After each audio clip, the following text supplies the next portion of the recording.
Hello, everyone. Tonight, we begin with a question about a city whose name echoes across time, Troy. Was it ever real, or merely a myth stitched into the pages of an old war poem? Join us to explore this dramatic and surprising story now. The stars are beginning to show above your canoe as the sun folds itself gently behind the edge of the sea. You lean back, hands behind your head, the soft creaking of the outrigger's lashings in rhythm with your breath. The ocean is calm tonight, and the journey ahead is a slow one, good for drifting into questions that don't need quick answers. Before you snuggle into your blanket, hit like on the video and comment where you're watching from and what time it is there. It's so fun to know who's joining us from around the world. Now, dim the lights, maybe turn on a fan for that soft background hum. And let's ease into tonight's journey together. You close your eyes. The waves beneath you rock the canoe like a cradle. In the hush of nightfall, the thought returns, what if Troy was never a myth? You imagine a place where fire licks the sky, where warriors roar, and gods choose sides, like gamblers at a dusty tavern. Yet in the distance, all you see is a low ridge rising gently from the Turkish coast, crowned by silence and ruins. You drift closer, not just across water, but through time. Beside you, Lonnie, the seasoned navigator, with the calmest eyes you've ever known, runs her fingers along a shell map. She hums an old chant one her grandmother taught her, said to summon memories from stone. Koa, your young apprentice, is quiet for once. He's been fidgeting all day, nervous about what you're all seeking. Not just ruins, not just answers, but some form of memory left behind in earth and wind. The ruins of Troy, they say, sit beneath a place called Hisarlik, not far from the Dardanelles, where Asia and Europe almost touch noses like two old dogs, unsure whether to fight or play. And there, covered in centuries of dust, lie the bones of a city that has been dug up, disputed, praised, and doubted 100 times over. You haven't landed yet, but already you feel the questions calling. Was this city truly the stage for Homer's epic? Did Helen really walk those walls? Did Achilles rage and die here or somewhere entirely else? Or was the whole thing, as some scholars say, just a poetic exaggeration of minor skirmishes and traitor feuds fluffed into legend? Imagine holding a bronze spearhead, still sharp despite the passing of centuries. How heavy does it feel?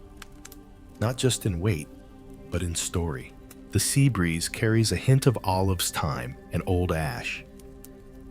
Maybe it's your imagination, or maybe the land remembers. Here's a curious fact to cradle tonight.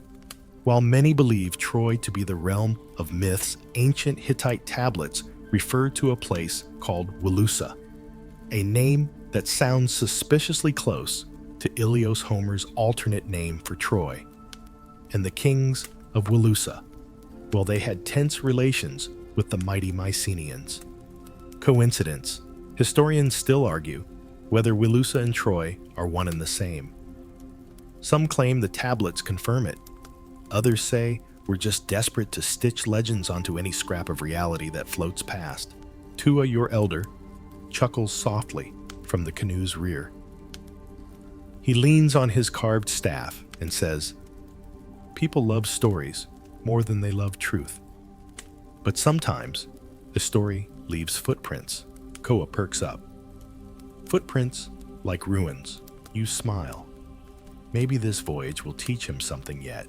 Now, in the dream light of your drifting canoe, you picture a city reborn in layers. Like your ancestors, building canoes over canoes, each new one carved from the memory of the last. It's said that beneath the ruins of Troy are not one, but 9 separate cities, stacked like sleeping mats. Each layer a chapter, each ruin a whisper. Some built in stone, others in myth. Some burnt by war, others crumbled by time's quiet hunger. As you float nearer the imagined shore, you feel it not awe, not fear, but a hum beneath the water. The past is near, and the most tantalizing thing, no one agrees on which layer is Homer's Troy. Some say it's Troy 6, rich and proud, with tall walls and evidence of earthquakes. Others swear by Troy there were 7, a charred, hurriedly rebuilt, pierced by the chaos of some final destruction. Still others shrug and say, none of them match the grandeur of the Iliad. That maybe Troy isn't one city, but many dreams colliding. You dip your hand into the sea. It's warm and thick with salt. Lonnie breaks her chant. We'll arrive by moonrise, she says, not looking up. Her corded necklace, a token of her own. Teacher catches the dim starlight. Koa whispers, will we see the horse? Tua laughs. Only if you fall asleep, boy. That horse belongs to dreams. You chuckle too, but part of you wonders. What if dreams have their own archaeology? The canoe glides forward. The scent of memory thickens. You hear the echoes of 1,000 sandals, the clatter of bronze, the hush of lovers' footsteps beneath moonlight. Perhaps nothing was ever real. Or perhaps everything still is. Tonight, you don't need to decide. You only need to listen. You drift closer to shore, your fingers trailing the water's surface as the moon begins to rise silver and slow, like a wise old eye peering over the rim of the world. The waves hush. The stars gather overhead in thick clusters, the kind your people say can carry entire canoes if you follow them just right. And there it is. The Turkish coastline, distant yet unmistakable, begins to take form like a face in fog. A gentle ridge, a crown of dusty stone, and a silence so thick you feel it pressing gently against your chest. No crashing waves, no birdsong, just the subtle whisper of salt air and the echo of old stories. Lonnie guides the canoe with the soft flick of a paddle, her hands sure precise. You can't help but admire her again, the way she moves with the sea, never against it. She glances toward the shore and murmurs, this is where some say the gods once played war. Koa's eyes widen. The gods? Tua chuckles under his breath, adjusting his worn cloak. Oh, they say all kinds of things, boy. But some of the smoke here isn't just from campfires. It's from stories still smoldering. You smile at the old man's phrasing, then turn your gaze inland. The wind shifts us. You catch a new scent. Burnt cedar. Perhaps old olive trees scorched and ghostly. You imagine walking barefoot across this earth, the soot of 10 centuries clinging to your soles. Historians still argue whether this Troy, the one at Hisarlik, is truly the Troy. The one Homer sang into legend where Achilles wept and Hector fell. Or whether it's simply one of many city-states caught in the storms of Bronze Age rivalry, exaggerated by poets and prophets alike. But one thing is certain, someone lived here, fought here, burned here, and as your canoe kisses the shoreline, you step out quietly, as though not to wake the dead. A short walk inland, and the stones begin. Tumbled walls, shattered gates, uneven paths where weeds grow through what might once have been marble. You brush your fingers over the jagged edge of a wall that might have stood 10 feet high, might have held back a siege, might have been, or might have only hoped to be. Lonnie pauses beside a cracked slab bearing strange markings. She squints, too worn to read, but someone once cared enough to carve it. You nod, then look up at the moonlit ridge ahead. There's a peculiar feeling here, not reverence, not fear, but a kind of waiting, as though the ruins themselves are listening, holding their breath, wondering what you will say about them next. A quirky detail. The ruins of Troy are oddly modest for a city of legends. The walls, while thick, are shorter than described in the Iliad. The gates are plain, There's no golden palace, no vast colonnades, just stone earth and time. And yet, as you walk those crumbling corridors, it's easy to imagine the rest. Perhaps that's the trick of Troy. It gives you just enough to believe. You sit beneath a fig tree, not fruiting, but holding on to a few tired leaves, and pull out a folded cloth from your satchel. Within it, a set of small carved pebbles, your own shell map. Like the Polynesian ones passed down by master navigators, yours is a blend of memory and hope. You place one pebble on a flat stone. Here, you murmur, is the Scaean Gate.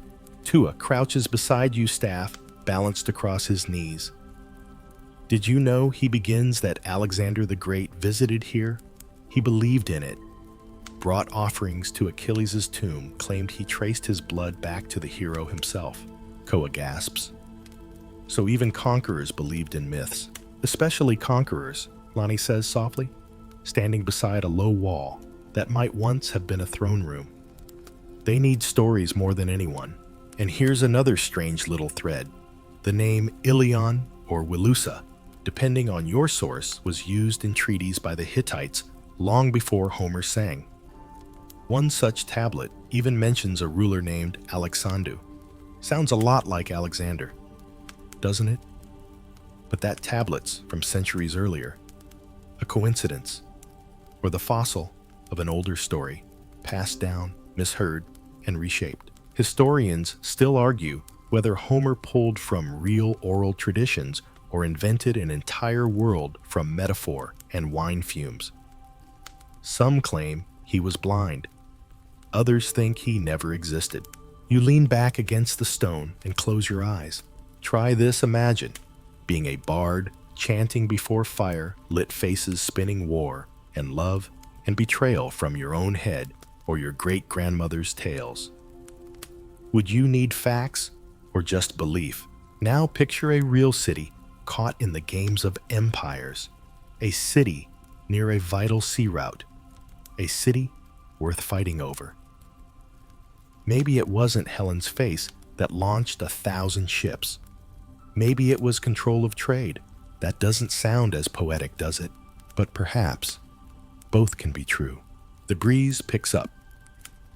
Koa has wandered a little too far and stumbles on a half-buried amphora, chipped and yawning like a dry mouth. He grins sheepishly. Oops. You wave him back and pull your cloak tighter. The moon is high now, casting long shadows. The wind hums through the broken streets like a flute played off-key. Tua lights a tiny lamp from the canoe's pouch, just enough to illuminate a carved figure near the entrance of a collapsed chamber. It's hard to tell what it once was. A warrior, a woman, a god, or maybe it was all three. In myth, those roles often blur. You trace the outline gently. The stone is colder than the air. Imagine Lonnie whispers what this city smelled like when it lived. You do. Roast lamb, perhaps. Sea brine. Fresh linen. Or blood. But tonight, it just smells of quiet dust and memory. You rise slowly. Koa yawns. Tua hums something tuneless.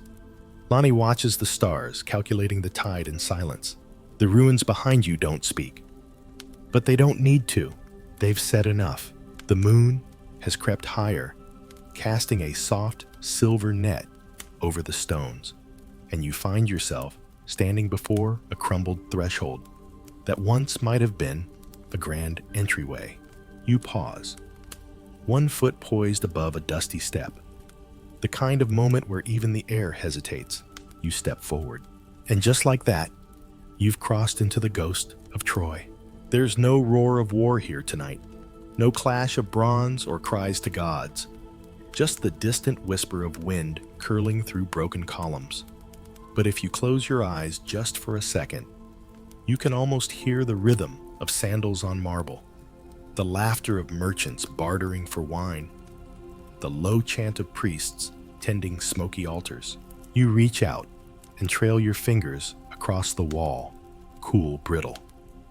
One piece crumbles gently under your touch, gone like sand through a sailor's hand.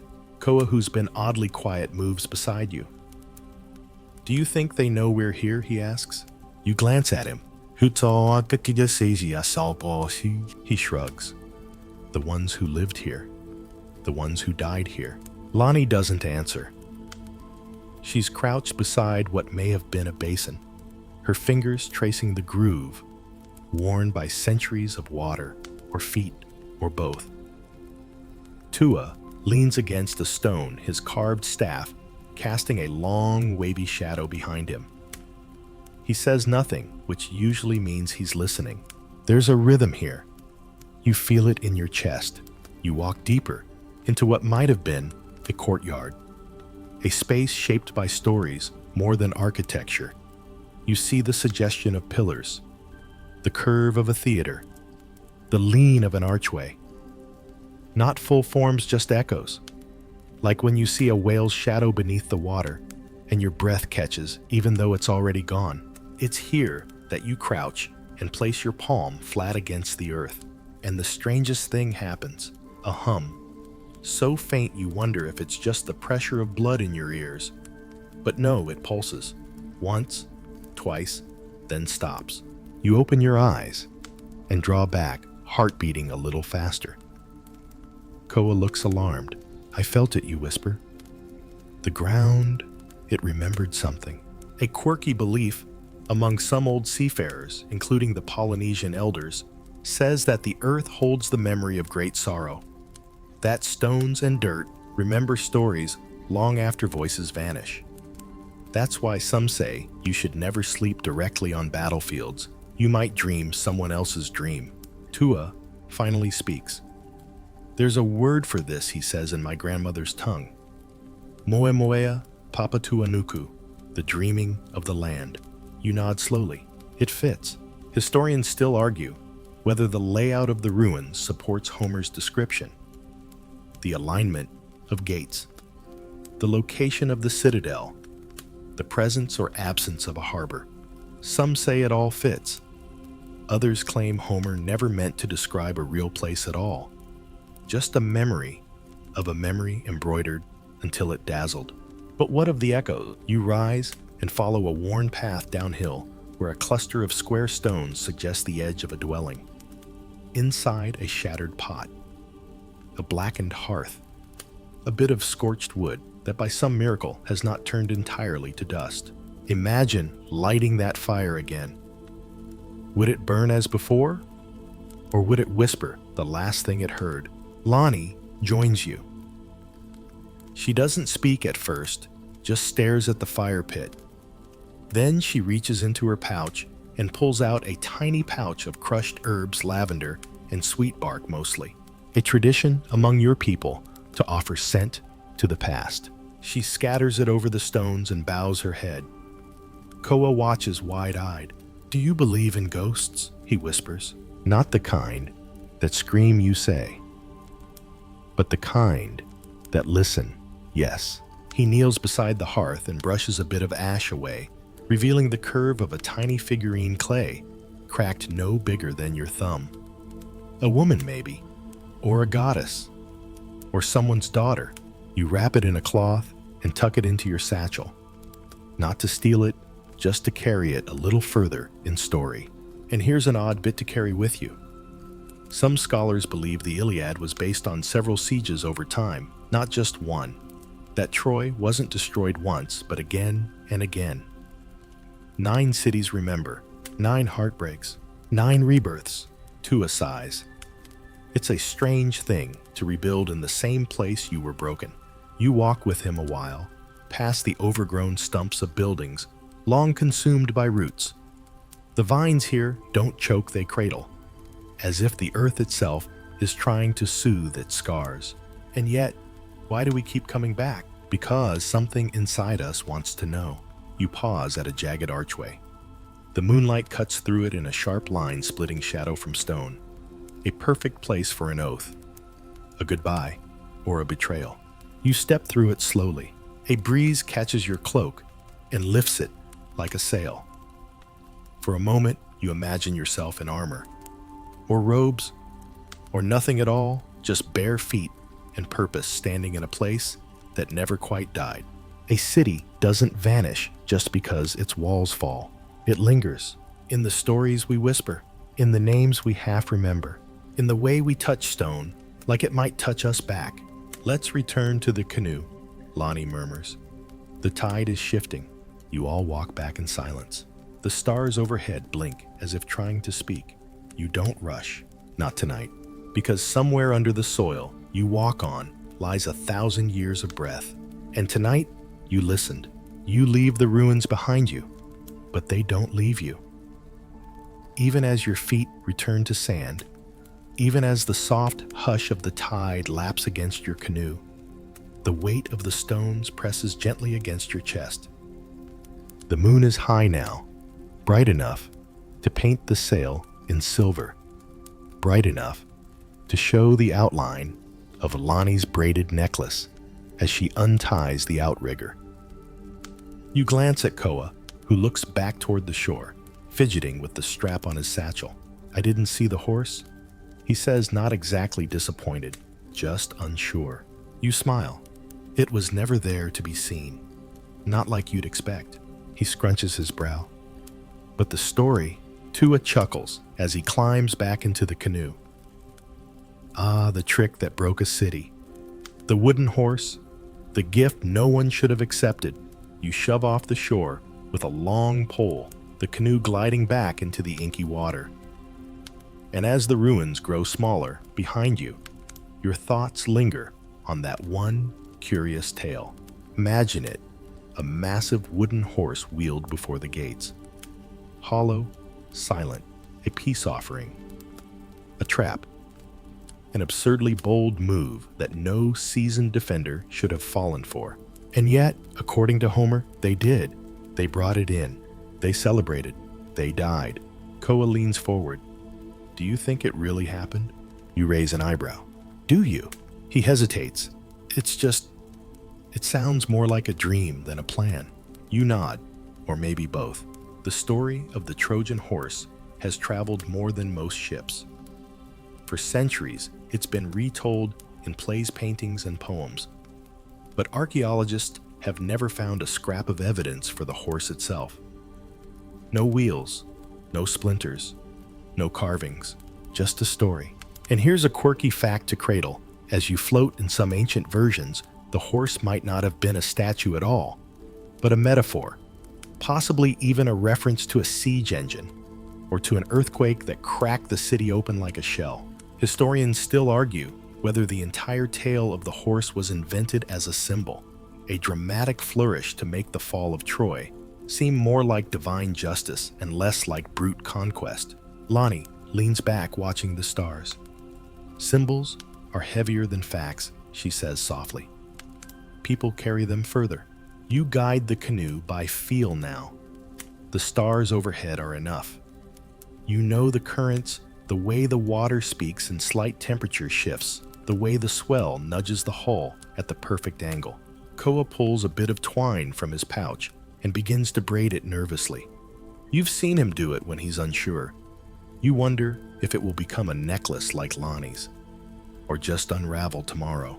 Would you bring a giant wooden horse into our village? He asks suddenly. You laugh. I'd burn it before it crossed the sand. Tua grins. Or fill it with chickens. Much safer. But his eyes are thoughtful. And you know the old man is turning the story over in his mind, testing its edges. There's something timeless about the tale after all. The danger of arrogance, the cost of curiosity, the illusion of gifts. You've seen similar stories in island legends canoes that arrive with too much gold. Visitors with smiles too wide. Lonnie speaks. We all want to believe in gestures. That someone could say peace and mean it. You nod slowly. But a closed gate is sometimes wiser than an open heart. The waves lap against the hull. The breeze plays with the edge of your cloak. The fire you lit earlier has become a dull glow inside your memory, and the ruins behind you have dissolved into night. You turn your thoughts Back to the story. Odysseus, the clever one, was said to have devised the plan. Hide soldiers inside the horse. Pretend to retreat. Wait until the city slept. But let's imagine something else. Suppose the horse wasn't real. Suppose the story itself was the trick. A kind of psychological warfare passed down through generations. A reminder you were not outsmarted by strength, but by wit. A tale told not to explain defeat, but to reshape it, to make the loss bearable, even noble. You close your eyes for a moment and picture the gates swinging open, the wheels creaking, the echo of applause, and inside silence, then movement, then fire. Your breath catches. Are you cold? Lonnie asks, her hand light on your shoulder. You shake your head. Just thinking. You look like the horse was real. Maybe it is, you murmur, in the way it still walks through stories. Koa leans back now, the braid forgotten in his fingers. I guess that's what stories do. They sneak in. You nod. When we least expect it. And here's another curious point. The phrase Trojan horse is now used to describe any hidden threat, especially one dressed as a gift. It lives on, not in ruins, but in language. No need to dig up wheels when the words are still rolling. To a size. Stories are cleverer than kings. The sea begins to calm even more, like a breath slowly exhaled. The stars pulse gently above. You count them, not to measure the distance, but to steady your heartbeat. It's what your people do. Star counting is like prayer. Imagine the moment they realized Koa says suddenly, when they heard footsteps from inside the horse. What did that feel like? You don't answer right away. Neither does Lonnie. Even Tua is silent, because that moment, whether real or not, belongs to every heart that ever trusted too quickly. It's a shared ache, as old as war, as old as hope. You steer the canoe into a slow circle, just drifting now. The ruins are out of sight, but the lesson is still here, and it's listening. The canoe glides now slow and sure, each ripple like a soft breath in the water. The ruins of Troy have disappeared behind you, swallowed by shadow and time. But in your satchel is something strange, a small faded scrap of gold-colored cloth Koa found tangled in some thorns on your way back. He holds it in his palm, like treasure. Do you think it was from the war, he asks? You glance at it. Torn, crusted with dirt, barely more than a shimmer. Maybe you reply. Or from a celebration. Or a curtain in someone's kitchen. He looks disappointed, but Tua laughs. Every relic looks like glory to someone, boy. But sometimes it's just laundry that outlived its owner. Still, Koa wraps it carefully, treating it like a royal relic. And who's to say it isn't? You settle into your place, again gaze on the stars. The wind shifts, and with it, the stories drift toward a man who somehow changed everything. Heinrich Schliemann. You might not know his name, but if you've ever heard someone claim Troy was real, his shadow is behind that claim. The story begins in the 19th century. Schliemann was no trained archaeologist. He was a businessman, a self-made millionaire, a man obsessed with Homer since childhood. And he believed with his whole heart that the Iliad was more than poetry. It was a map, a clue. He hunted through ancient texts, compared landscapes, listened to old shepherds in western Anatolia, until he stood on a hill called Hisarlik and declared it Troy. People laughed. Scholars dismissed him, but Schliemann began to dig anyway, and what he found changed the world. Lonnie looks over at you. Was he right? You shrug. Right about where to dig, yes. About everything else? Not exactly. Because here's the quirky twist. Schliemann was reckless, impatient. He used dynamite to blast through layers of ancient earth. In his rush to reach what he thought was Homer's Troy, he destroyed older cities that might have held the truth. Koa gasps. He blew up history. You nod slowly. Parts of it, yes. Tua shakes his head, like gutting a canoe to find the ocean. Still, Schliemann uncovered something incredible. Gold ornaments, copper weapons, fortified walls. He called it Priam's treasure after the king of Troy. He smuggled some of it out of the Ottoman Empire and gave pieces to museums. Others vanished into private hands. Historians still argue whether what he found belonged to the Homeric era or a civilization far older, Troy II, perhaps rather than Troy VI or VII. But no matter the layer, no matter the damage, one thing became clear. There had been a city here, and it had burned. Imagine standing where Schliemann did, pulling gold from the dirt. Not polished, not placed in glass, but tangled, melted, clinging to bone. Would you feel triumph or shame? You run a hand along the canoe's wooden edge. Lonnie hums low, a lullaby she rarely sings. It's one about seeking and not always liking what you find. Koa watches the stars. Do you think he really loved the story? Yes, you say, but maybe not gently enough. Tua pulls a small pouch from under his cloak and tips a few seeds into the ocean in offering. The land gives, but only to those who listen. He dug too fast to hear. And here's a curious tale. For tonight's voyage, Schliemann claimed he found a golden diadem, a kind of ancient crown on the very spot where Priam's palace stood. He even had his wife pose wearing it in a photo. But later studies showed the artifacts were centuries too early, possibly even gathered from different places and presented as one discovery. A little fraud wrapped in a lot of wonder. Still, without Schliemann's obsession, the world might never have believed Troy was real. It's a contradiction. He was both the father of modern archaeology and the reason so much was lost. The sea swells gently. You ride it like a cradle. Lonnie breaks the silence. He hunted a dream. But dreams don't always want to be caught. You nod. And sometimes when you grab them, they turn into dust. The canoe shifts. A bird cries overhead, late disoriented, perhaps like you. You close your eyes for a moment and imagine Schliemann standing in the dirt, holding a piece of gold heart, pounding history, whispering at his feet. Did he feel the weight of it? Or only the victory? Koa tucks the gold scrap deeper into his satchel. He's thinking.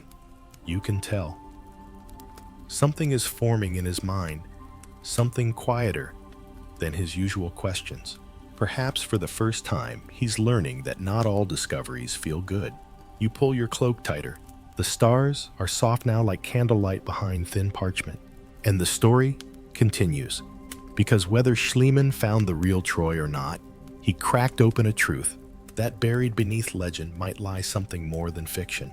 Something real and fragile and flammable. You stare into the water and see your reflection ripple and vanish. Sometimes you think stories are more dangerous than fire. And yet, here we are, still telling them. The tide has grown lazy, swaying your canoe like a cradle between thoughts. Behind you, the land sleeps. In front of you, only sea and sky, and something deeper, still the slow pull of layers.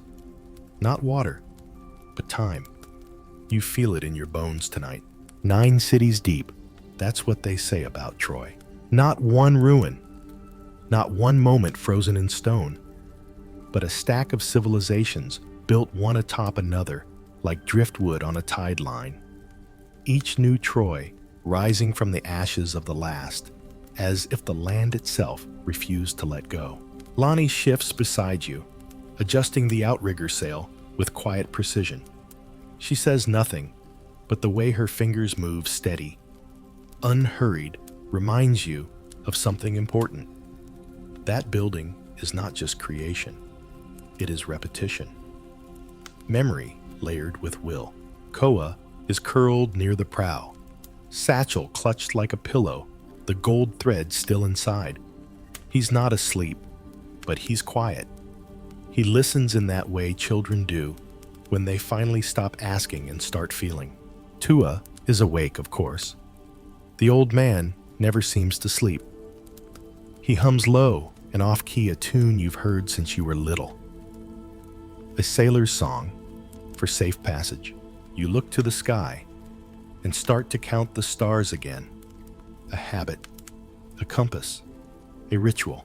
Imagine it now, beneath the ruins you visited earlier. Archaeologists discovered not just one destroyed city, but 9 distinct levels each, representing a different phase of occupation.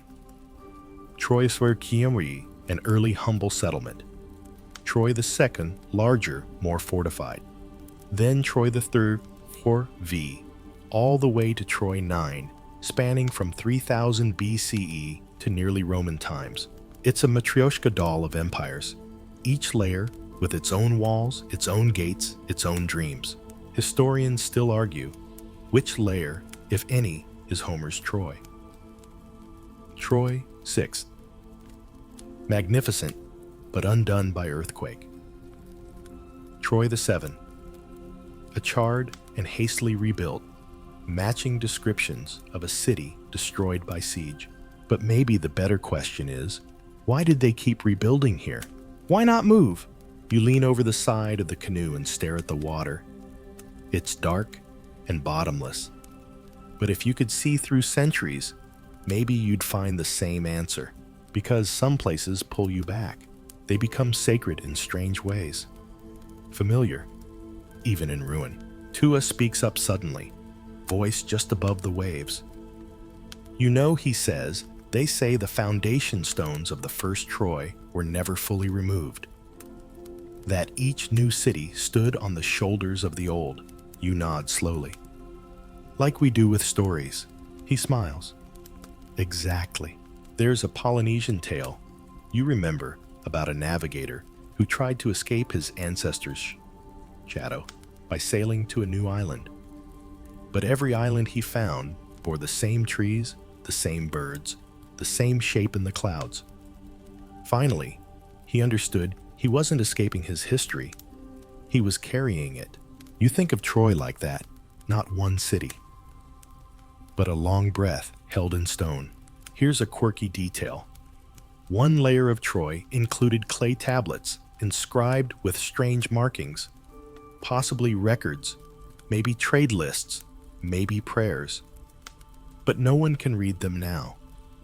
The language is lost. The script vanished. Imagine writing something for your children and their children, only for it to turn into puzzle pieces with no key. Lonnie speaks. We always think our words will last. You glance at her. She's holding a small woven satchel. You've seen it before her own grandmother's. Inside are prayer knots, each one tied during a storm, a voyage, or a birth. Stories in string.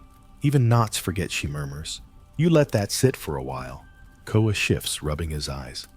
So, were the people the same in all the Troys? No, you say. Not exactly. Different rulers, different gods, different weapons. But what? They all believed this place mattered. Tua nods.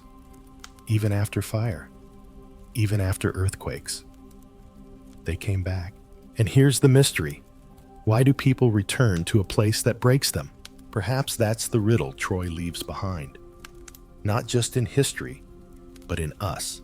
You feel the pull of it now, like a tide you can't resist. The moon has passed its peak. The shadows have begun to stretch and lean. You guide the canoe toward a slow drift, letting it rock gently. The sea beneath you hides countless layers too. Shipwrecks, bones, forgotten gods. And still, it carries you, just as the land of Troy carried its people over and over again. Maybe that's the truth, buried in the rubble. Not which wall belonged to Hector, not where Achilles stood, but why anyone rebuilt at all. Because somewhere in their hearts, they believed that ruin wasn't the end. You look back once more, though the shore is long gone, and you whisper, maybe I would have rebuilt too. The sea has softened into glass now, so smooth you can see the stars reflected perfectly beneath your canoe. It's as though the sky has folded itself in half, cradling you between its hands. Every sound is muted water, licking the hull, the soft creak of wood koa's even breath, and your thoughts circling again around a name. Helen, was she real? Did her beauty really launch 1,000 ships? Or was she just a symbol of longing, of conflict, of blame? You lie back on the wooden slats and let the stars wheel above you, the name echoing quietly. Helen of Sparta, Helen of Troy, Helen the cause, Helen the excuse. Tua clears his throat softly. We always blame the beautiful, he says, not looking at you. It's easier than blaming greed. You hum in agreement, or fear. Lonnie is seated at the stern, eyes closed, arms folded. She's been unusually silent, as if this part of the story pulls at something deeper for her. And maybe that makes sense, because tonight, Helen isn't just one person. She's all the voices caught between worlds. Women, taken blamed, remembered only through the eyes of those who told their stories for them. You picture her, now not in the act of fleeing, not in the war, but alone in a quiet room staring at the sea. Maybe she hated what had been written about her, or maybe she never read a word of it. Imagine this. You've been mythologized against your will. How heavy would that feel? You glance at Lonnie and recall something, how she once spoke of her great aunt, the master navigator, who sailed further than any man in their clan, but whose name was left off the chant books because the elders believed men should hold that title. She didn't mind, Lonnie had said, but I did. Helen's story, too, is full of fractures. In Homer's Iliad, she regrets the war, blames herself, speaks like someone broken. In Euripides' Helen, she never even went to Troy. Instead, a phantom of her did while she waited in Egypt. In yet another version, she ascends to Olympus, never aging, never dying. Historians still argue whether Helen existed at all, or if she was an invention of storytellers, desperate to personify chaos. And here's a quirky tidbit. In some ancient rituals, brides would offer locks of their hair to Helen before their weddings, hoping for beauty or favor or protection from betrayal. Imagine that, appealing to a woman whose legacy is betrayal to avoid betrayal yourself. Lonnie finally speaks. They made her into a mirror, she says, so everyone who looked could see what they feared most. You sit with that thought for a while. The idea that Helen was not a person, but a prism. Not a cause, but a consequence. Koa stirs from his half-sleep. Would the war have happened without her? Tua stretches his arms, slow and creaky. Wars don't need reasons. They just need stories. And Helen was the perfect story. But you wonder beneath all the myths, the poems, the plays, was there ever a real woman? Someone whose quiet life was yanked into legend? Maybe she had sisters. Maybe she liked sweet figs. Maybe she never wanted to be remembered at all. You look out across the Black Sea. It looks endless. But you know better. All things end. Even tales as old as this. Still, some things echo longer than others. Lonnie unties a bit of thread from her necklace, a single red strand, and ties it around one of the canoe's ribs. For the ones whose stories were stolen, she murmurs. You nod. And here's another strange reflection. Helen's name appears in linear tablets, ancient Mycenaean records kept in clay long before Homer ever wrote. Not as a queen, not as a goddess, but perhaps as a person. Or perhaps just a name that felt powerful to speak. Historians still argue whether these tablets prove anything, or if they're just the linguistic debris of ancient bookkeeping. But it's something. Even a sliver of presence is more than most receive. Koa squints toward the horizon. If she were here, would we ask her the truth? Lonnie chuckles, a sound like dry leaves and wind. Would she even answer? You grin. Or would she ask us a question instead? Like what, you think? Then whisper, what did you expect of me? And maybe that's the heart of it. We don't ask if Helen was real because we care about her as a person. We ask because we want the world to make sense, to be just, to have clear causes. heroes and villains, right and wrong. But the sea doesn't think in lines. It thinks in tides. So maybe Helen is less a woman and more a current. One that pulls us toward desire, toward blame, toward stories we can't let go. The canoe shifts slightly. A breeze picks up.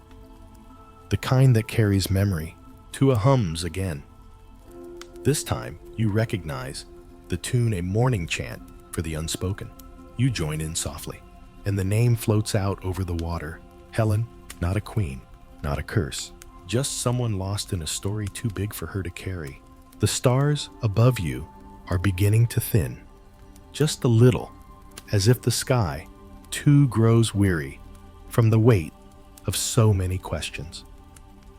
Your canoe drifts without direction, now caught in the gentlest pull of a current that asks nothing and answers less.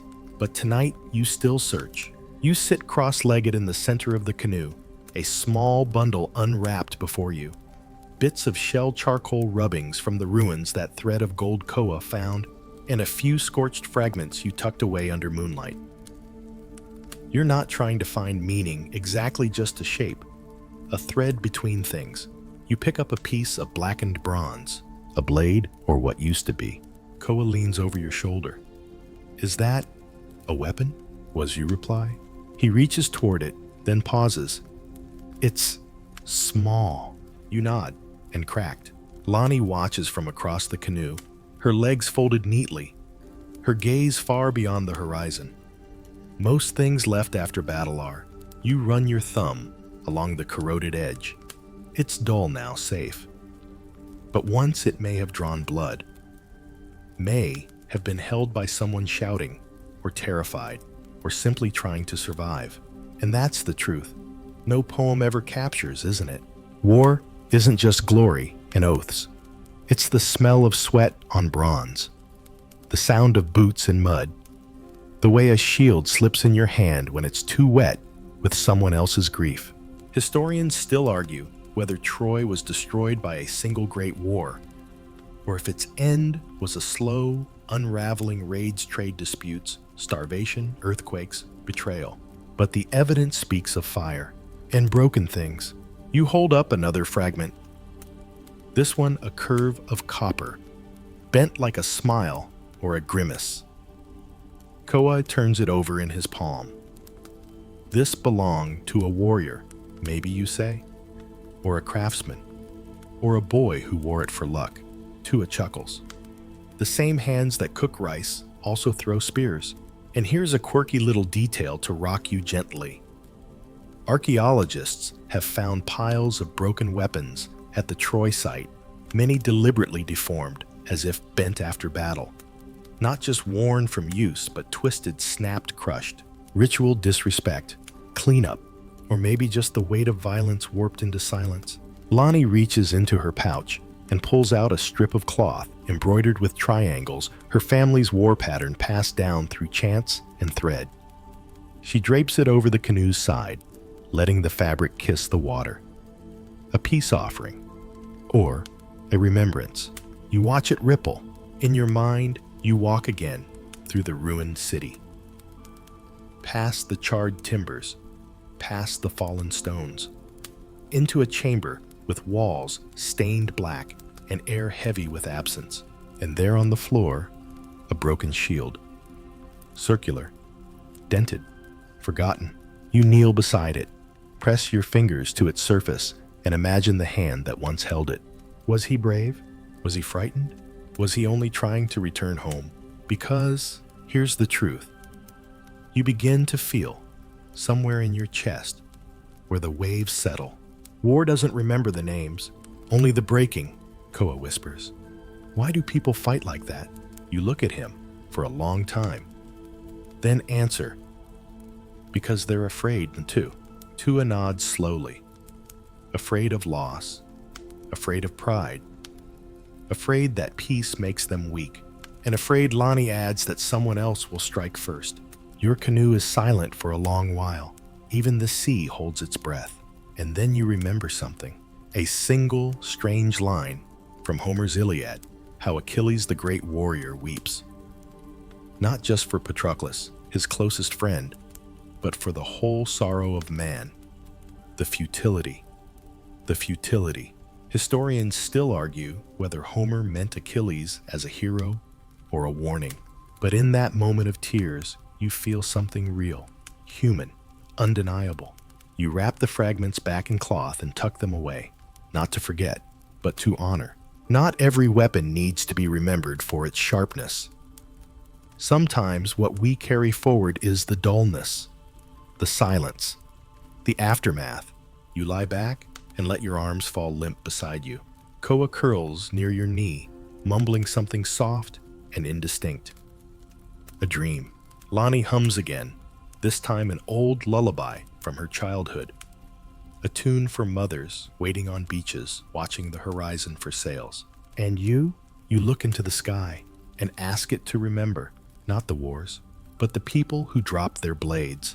You awaken to the sound of Tua's staff tapping softly along the edge of the canoe, an old rhythm used to chase away uneasy dreams.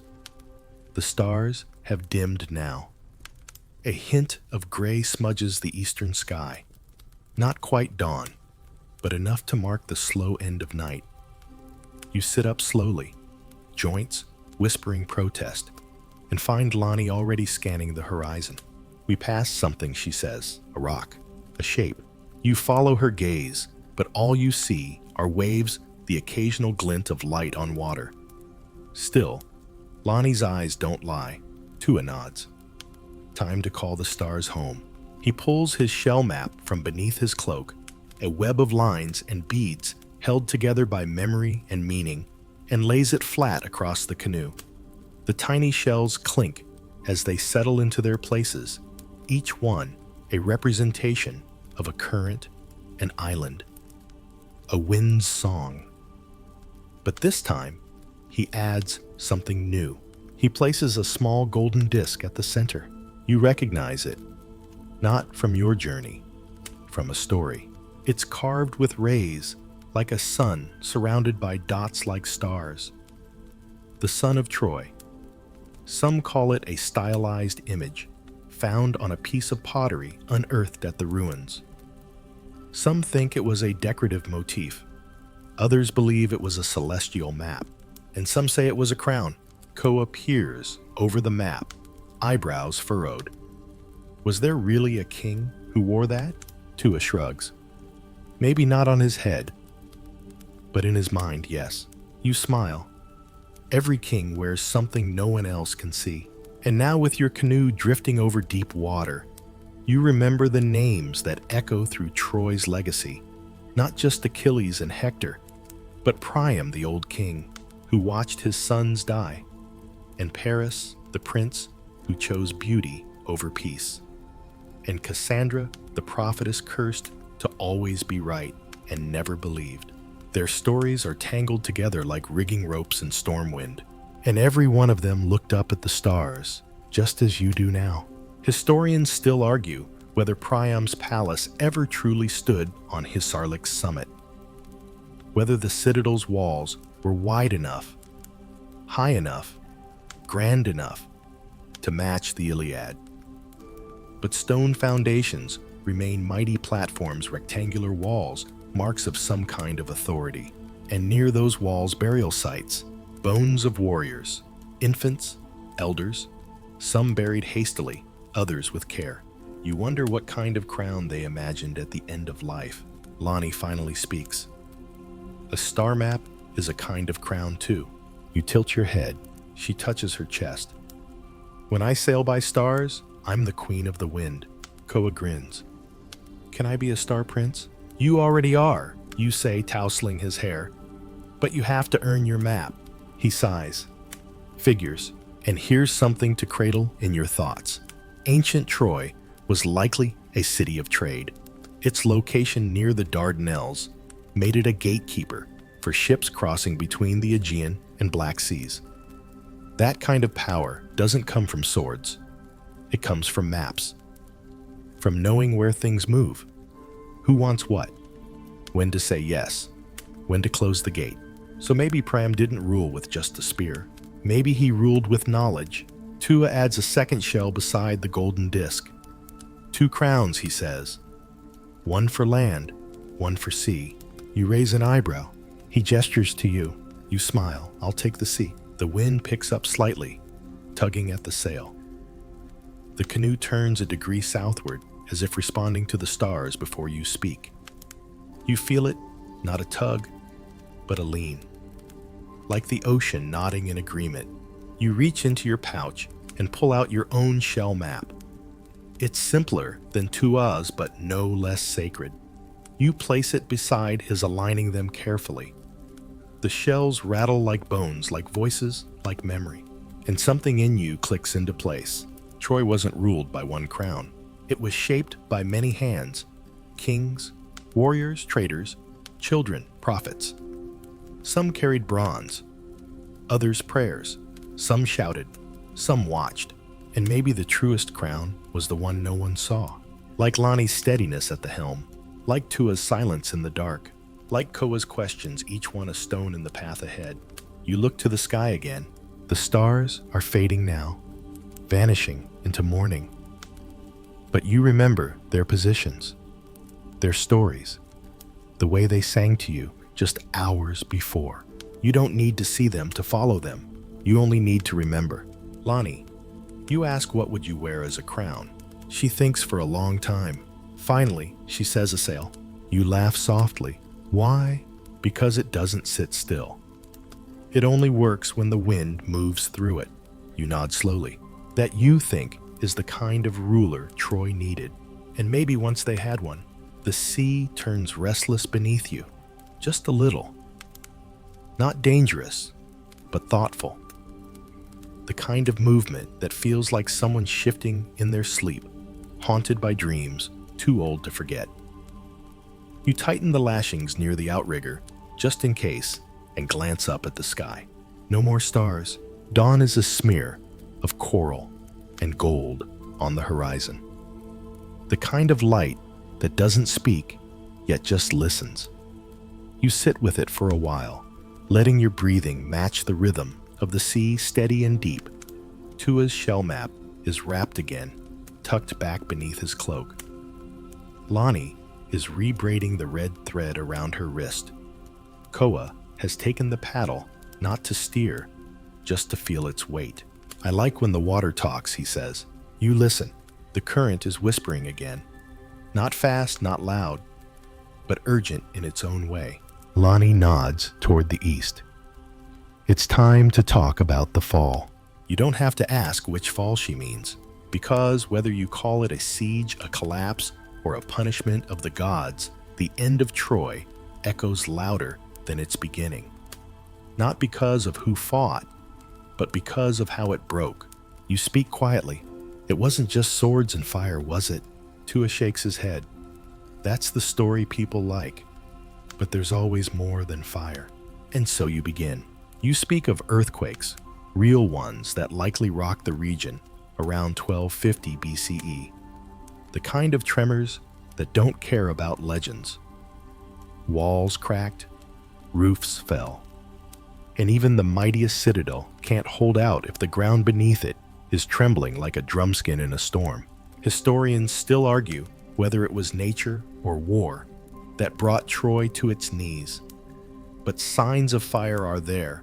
Burn layers, blackened walls, scattered bones.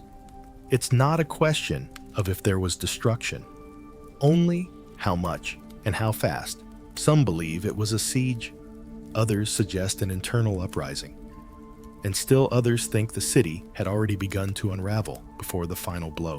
Lonnie adjusts the sail.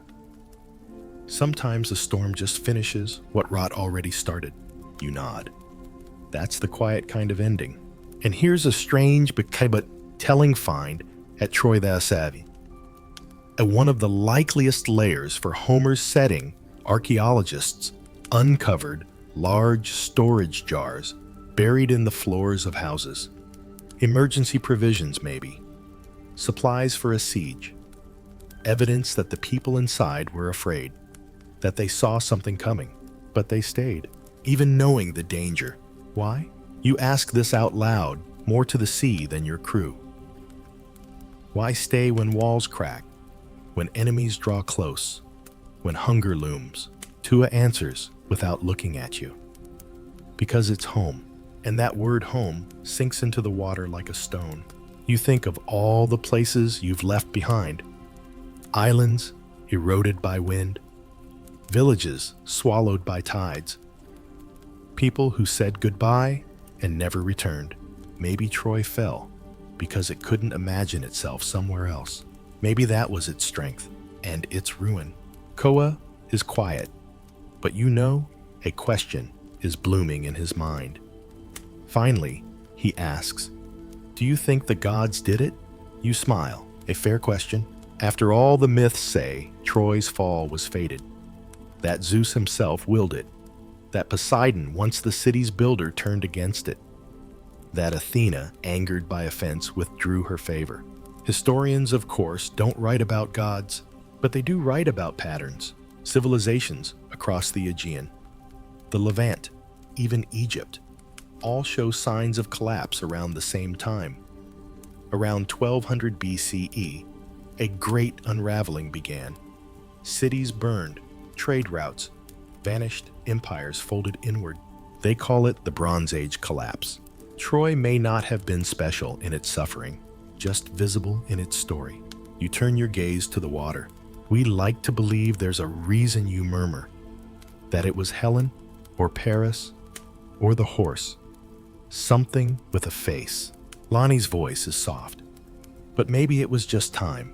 And here's a quirky thread to follow. Among the ruins of Troy, they found a skeleton lying near the wall, crushed beneath fallen stone sword still in hand. Not a hero, just a person. A final breath spent defending something already broken. You imagine that moment, the quake, the cry, the flame, the dust. And then nothing, just silence for centuries, until someone like Schliemann shows up with a spade. And stories. Tua leans over the side, trailing his fingers in the sea. We rebuild. We forget. We rebuild again. Koa says, "What if we remember this time?" You look at him. His paddle rests on his knees. His shoulders have changed just a little, less restless, more rooted. "I think we're trying," you say.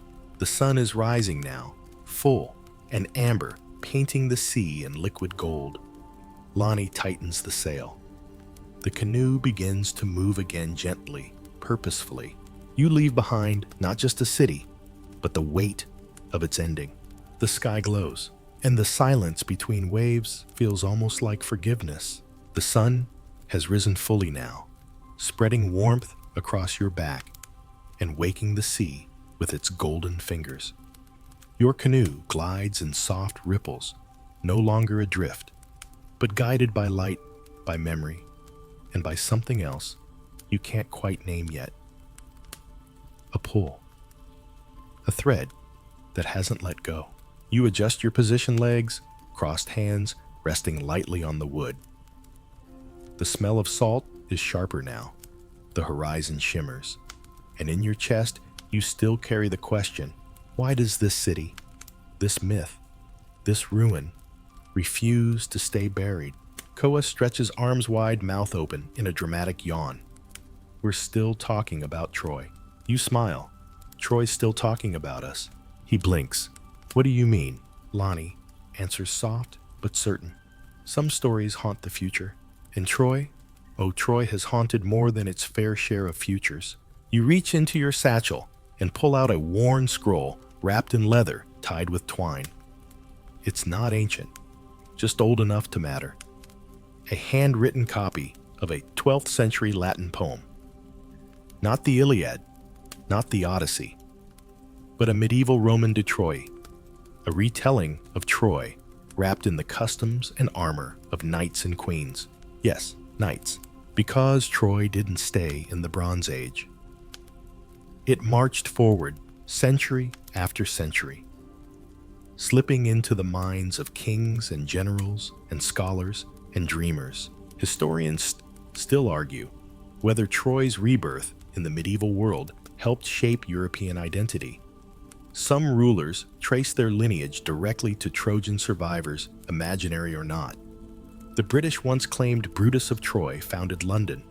The Franks too claimed Trojan descent. Why?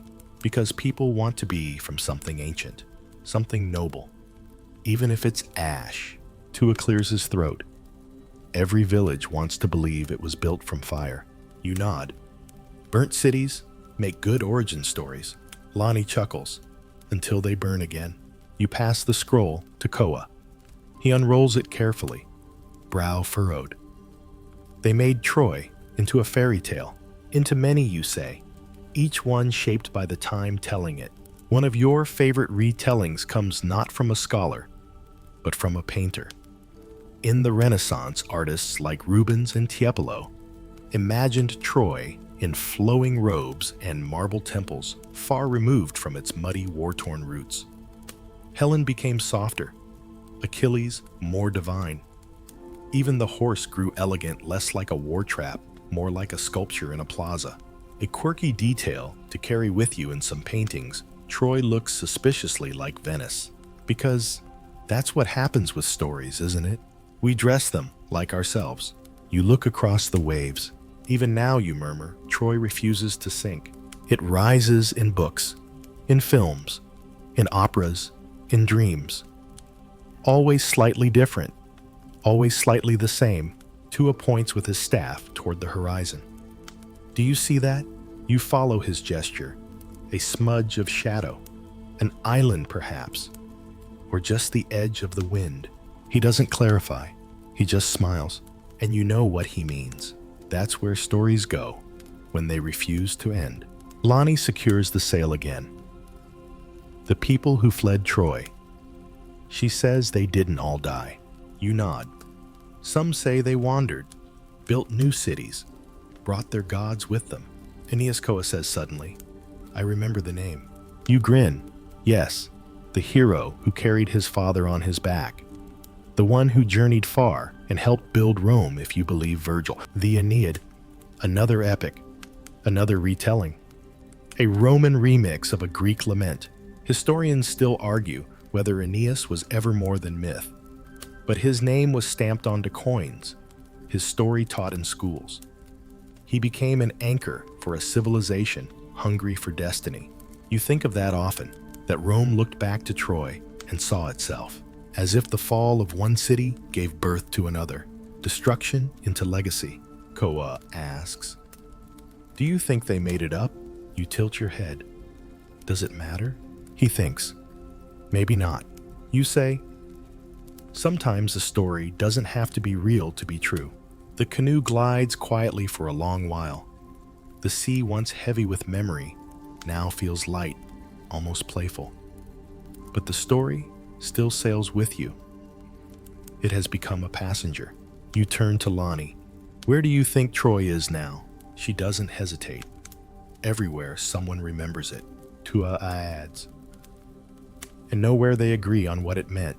You laugh. Perfect. Because maybe that's the most powerful thing about Troy. It didn't end in fire. It multiplied. It seeded itself in cities and scripts, in towers and textbooks, in lullabies and chess games, in ships named after warriors, in passwords and planets. Even now, as you drift in this canoe, you're part of that multiplication. Troy sails with you, not in stone, but in story. And like the stars above, whether visible or hidden, it shows you the way, even when you don't realize you're following it. By now, the sun is fully awake, spreading light across every ripple of the sea, turning each wave into a mirror. The canoe glides forward, not because of any destination, but because forward is what stories do. They move, they shift, they carry you. Koa sits near the bow legs, dangling lazily over the side, humming a melody you don't recognize. It's tuneless, half made up. That kind of song you hum when your heart is busy. He stops and glances back. So he says, did the real Troy matter or just the story? You don't answer right away, not because you don't know, but because it's the kind of question that tastes better if it lingers. Tua, who's been silent, pulls a bundle from under his cloak. It's wrapped in coarse cloth, water-stained and fraying. He opens it slowly to reveal something unexpected. A book, not a printed one. A handmade journal, its leather cover scratched and faded, its pages swollen with sea air. Inside, sketches, stone walls, broken weapon symbols, half deciphered. Notes scrawled in the margins, arrows, questions, words in both your language and languages long silent. You recognize the script. Tua once traveled to Anatolia. Long before you met Koa, he spent time among the ruins. Not to dig, but to listen. This was my Troy, he says. You turn the pages slowly. Drawings of artifacts, transcriptions of chants, a rubbing of a Hittite seal, and then a curious thing, a shell pressed between two pages. It's not from the Aegean, it's Polynesian. You look at Tua. I dropped it there, he says, under a stone near the lowest wall. Koa's eyes go wide. You left part of us in Troy, Tua nods, because it's already part of us. That's when you understand something you hadn't before. You haven't been chasing Troy. You've been sailing with it all along. Because Troy isn't just a ruin on a hill in Turkey. It's not just a poem sung by a blind bard. It's not just gold masks and broken blades and clay pots buried under centuries of dust.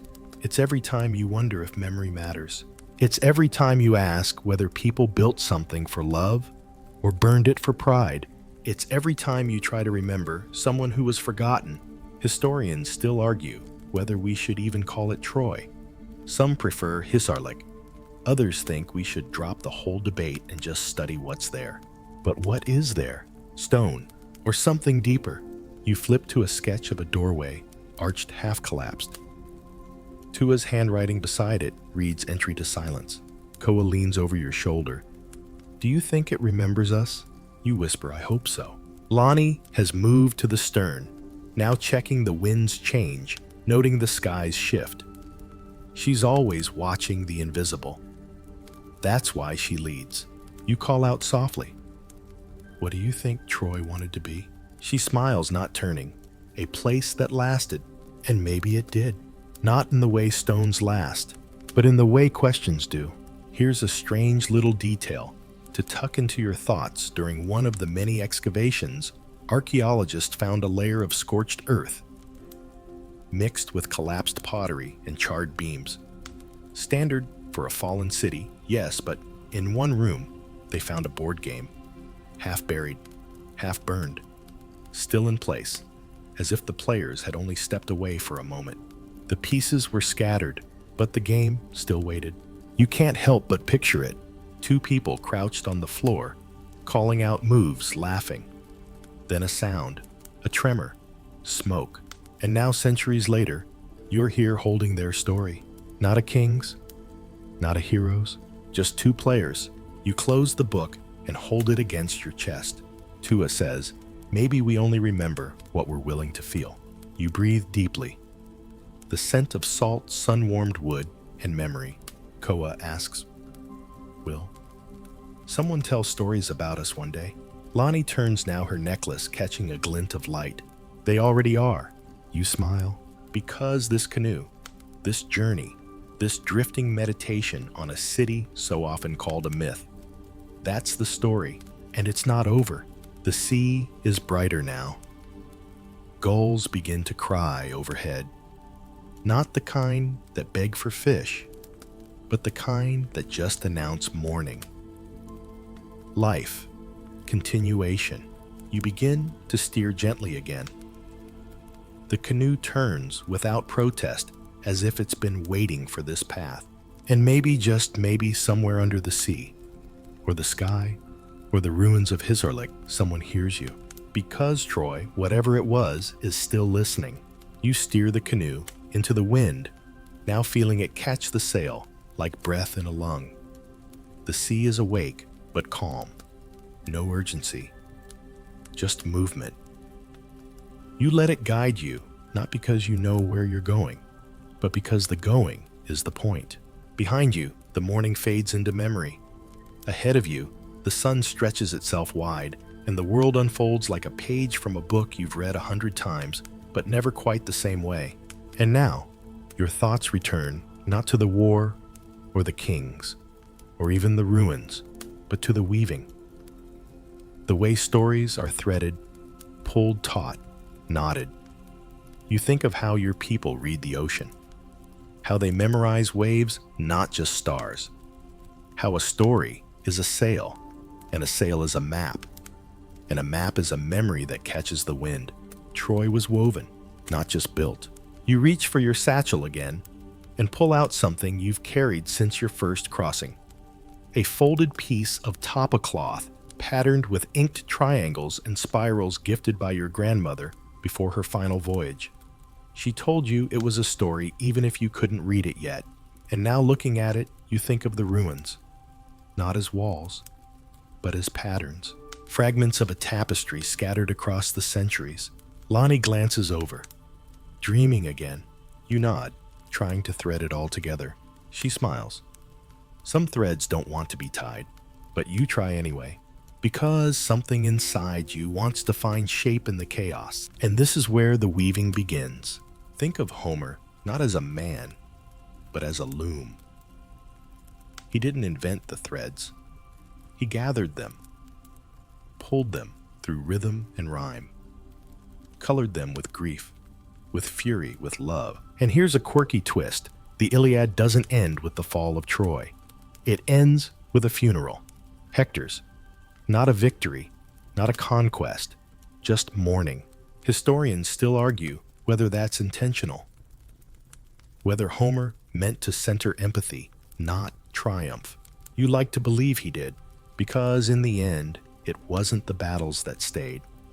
It was the grief, the longing, the effort to give shape to pain. That's what weaving is, after all. Turning brokenness into design. You glance over at Koa, who's braiding strands of dried grass now. He doesn't even realize he's doing it. A nervous habit turned into something beautiful. That's how it begins. You point. See that? He holds up the braid. It's crooked. You shake your head. It's a pattern. He tilts his head. What kind? Lonnie answers for you. The kind you don't understand until it's finished. You let that sit, because that's what Troy was too. A pattern no one recognized until it fell apart. And even then, no one agreed what it meant. You remember something else, something curious. Some scholars believe Homer's stories weren't meant to be read but sung, performed with gestures and breath, carried by voice alone across firelight and feast. Each telling slightly different. Each performance, a new weaving. And in some versions, Helen weaves her own tapestry during the war. A record, a resistance, a prayer. You imagine her hands moving over thread, not to capture glory, but to remember. Not the heroes, the moments. That's what you try to do now. Tua pulls out a palm frond and begins to fold it slowly into a fish. You've seen him do this 100 times, but this one is different. The fold's tighter, the shape precise. He sets it beside your shell map. A city is like that, he says. You fold people together until they either hold or break. You run your finger along the frond's spine. It's warm from his hands. Koa speaks again. Do you think the people who lived in Troy knew they were part of a story? You shake your head. They probably just wanted to live. That's the quiet truth, isn't it? We tell stories backward, but they lived them forward. They didn't see epics. They saw mornings, market days, storms, small joys, small griefs, and then fire. But the weaving didn't stop there. After Troy fell, the stories scattered like seeds. Some sailed to Rome, some to Britain, some into the hands of monks who copied texts by candlelight, not knowing they were preserving threads that would one day guide ships and minds, and maybe even you. And here's something to cradle. The oldest fragments of Homer's Iliad were found not in Greece, but in Egypt, in a garbage dump written on crumbling papyrus, tossed away, forgotten, until someone listened, until someone looked. You watch the waves, now tracing their rise and fall, each one a thread, each thread a story. And the sea is a loom. It carries it all forward. You close your eyes and see Troy again, not in ruins, but in patterns, in Lani's chant, in Tua's folds, in Koa's crooked braid, and in the way your canoe moves not toward land, but through memory. You're not sailing away from Troy. You're sailing within it, and the weaving continues. The wind has shifted, not strongly, just enough for you to notice how the sail responds, tilting, catching, adjusting like a quiet breath taken before a story changes direction. You feel it in your chest, too. Something's turning. Not an ending, but the slow rounding of a circle. Koa is asleep now, curled in the bow of the canoe braid, dangling from one hand, the other still clutching the satchel with his scrap of gold thread. Tua sits with his back straight, eyes half closed, tracing invisible constellations with the tip of his staff. And Lani is watching the horizon, where the sky is beginning to brighten into that particular blue that only happens after the last traces of dawn have been wiped away. You sit in the middle, breathing deeply, remembering. And there it is again, that feeling. Troy isn't behind you anymore. It's all around you. Lani speaks first. What do we leave behind? You turn to her. When we fall. When our city burns. When the walls crack and the stories scatter. You think for a moment, then answer. The echoes. Because that's what remains long after stones collapse. After names are forgotten. Echoes. And Troy echoes in so many places, you wonder if the world itself is stitched with its memory. You recall how the ruins looked under moonlight, the broken gates, the blackened stones, the pot shards.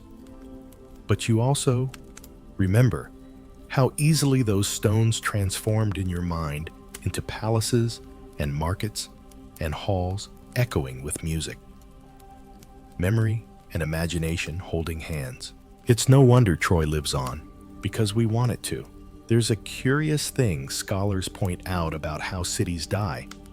Most don't vanish in flames or get buried in one glorious disaster. They fade. People leave. Roofs cave in. Wind and rain do their work. But Troy refuses to be quiet. Historians still argue whether that's because it mattered more or because it was simply better remembered. Whether it's the truth or the telling. You watch the sea ahead. A glint of something, maybe a bird, maybe a fin, maybe nothing at all. Then Lani says something that stills you. Maybe Troy didn't fall once. Maybe it falls every time we forget to listen. You close your eyes and let that settle. The idea that Troy isn't a fixed moment in the past, but a living question. A challenge. Not was it real, but do we hear it? Tua speaks now, voice steady. There's a chant my father used to sing when we lost someone. You nod. Will you sing it? He shakes his head. It's not time yet. And somehow, you know he's right. Because tonight isn't about mourning. It's about returning. Lani stands and unties her necklace, the one with the red cord, the sea glass bead, and the carved bone she's never explained. She walks to the edge of the canoe, and without a word, drops it into the sea. Koa stirs, but doesn't wake. You watch the necklace vanish into the blue. What was that for, you ask? She shrugs. To thank the story. You look into the water and imagine the depths, the way that bead will tumble down past fish and currents and shadows, the way it will settle among sand and stone, and maybe, just maybe, drift near the broken gates of some sunken memory. And that's when you feel it most clearly, that Troy is not a place you visit. It's a place you carry, in your hesitations, in your boldness, in your longing for something that maybe never existed, but should have.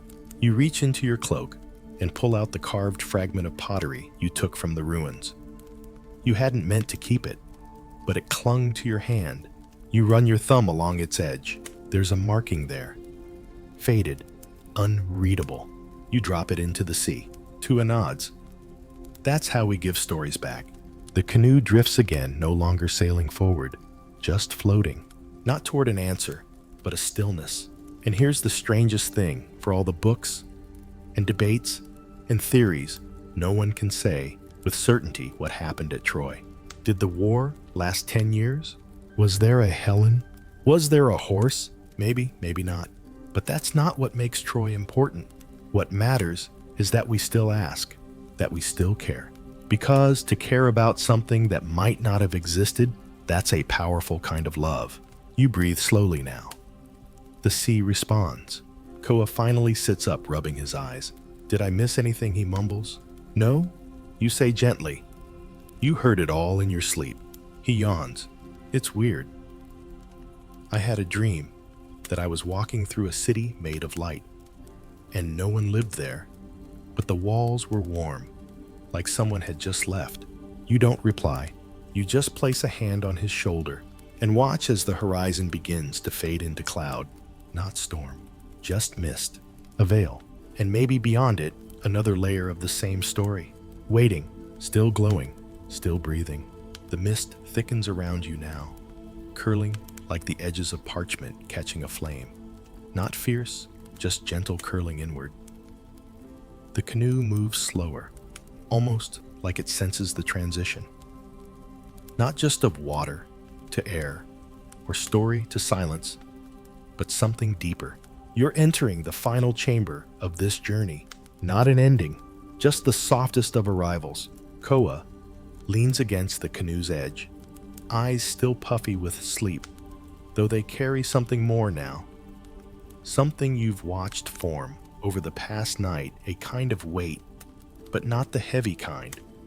The kind that comes from understanding something without quite being able to say it aloud. Tua sits like a carved figurehead, motionless, except for his eyes, blinking slowly, the way old men do when they're already halfway in a memory. Lani is the only one still moving, guiding the sail, tracing the wind with her hands. She's humming again, not a tune you know, but one that feels like a farewell. You turn inward now. You see again the ruins of Troy in your mind. Those cracked stones, those broken hearths, the hidden weapons and forgotten clay figurines. The city that burned and stood and burned again. The city built not once, but over and over. Each new layer climbing out of ash, saying, we still choose to live. You remember how the ground beneath your feet seemed to hum. You remember the silence that wasn't empty. You remember the dreams. And now, as your canoe glides toward the edge of this mist, you feel the story begin to slow its breathing. It's time to sail home. But of course, home is different now. You're different now. And so is the story you carry. Let's return to where we began. Remember Koa's fidgeting hands when he asked if Troy was real? Remember Lani's chant in the moonlight, steady as the sea? Remember Tua's staff tapping beside your sleeping mat, calling forth memories from the wood. They're all part of the thread now. Even you listening across time and tide, you floating with us in this canoe, made of questions and ancient wind. And here's one more image for your journey on a dusty ridge in modern-day Turkey. A team of archaeologists once found a piece of jewelry, small, bent, nothing flashy.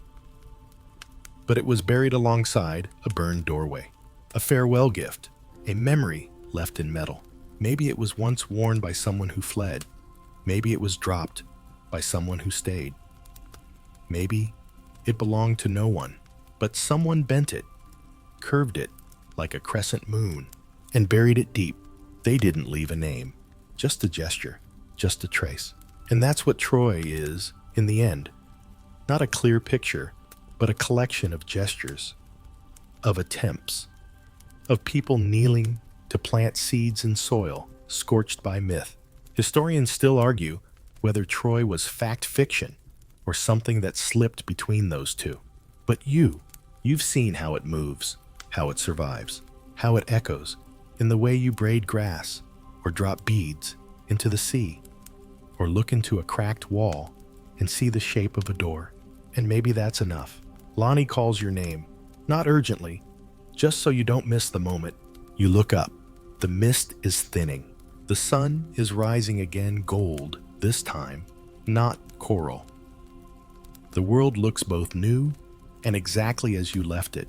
You grip the side of the canoe, exhale, and begin to sing, not loudly, not for show, just the way sailors always have, to mark the end of a voyage or its beginning. Tua joins you, voice like worn wood. Lonnie adds a low harmony. Koa doesn't know the words, but he hums anyway, because that's what we do. We hum the stories we don't fully understand. We carry the cities we've never seen. We speak the names of ruins as if they still breathe. And Troy? Troy is breathing. In you. With you. Through you. Always. The mist is gone now. The sky stretches wide, bright, and endless above your canoe. The sea is calm again, as if it's exhaled with you. You lie back, arms folded behind your head, and feel the last threads of the story drifting through your fingers like water. Let's take a breath together, slow and deep, and remember how far we've come. You began this journey with a question, a murmur under starlight. Was Troy real or just a myth? And now, you've drifted through ruins lit by moonlight, traced your fingers along scorched stone, watched a boy dream of wooden horses, and listened to an old man hum to the rhythm of history. You stood in the shadows of 9 cities, stacked like memories. You held broken blades.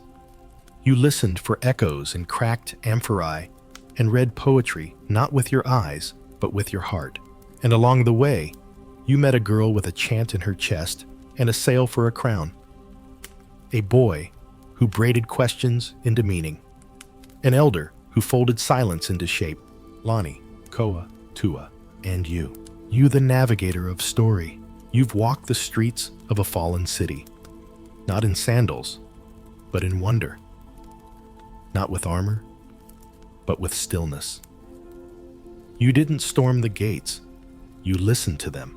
You learned that Troy is not one place, or one war, or one truth. It's many layers, rebuilt, retold, remembered. You learned that myths often outlive facts, not because they are lies, but because they are homes.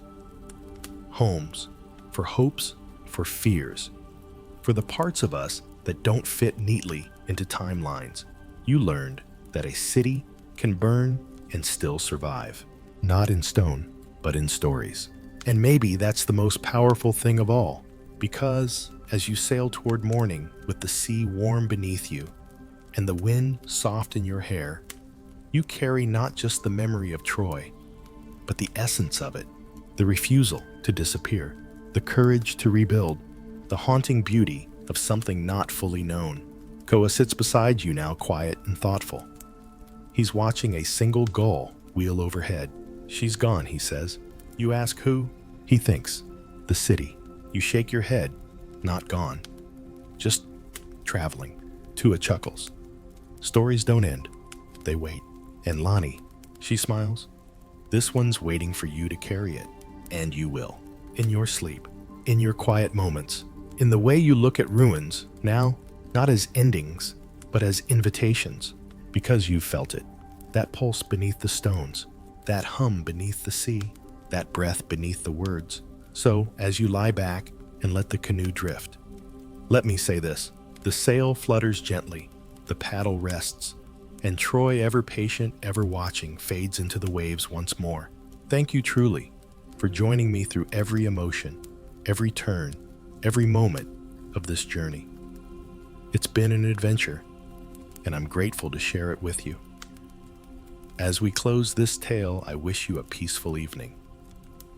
May you have a restful night, deep sleep, and dreams filled with wonder and light. Rest well, you've earned it. And when you're ready for the next story, I'll be here waiting to journey with you again. Before you go, if you loved this tale, Please leave a like and share your thoughts in the comments. I'd love to hear what moved you, who surprised you, or lingers with you long after the story ends. Until we meet again, good night, and see you in the next adventure.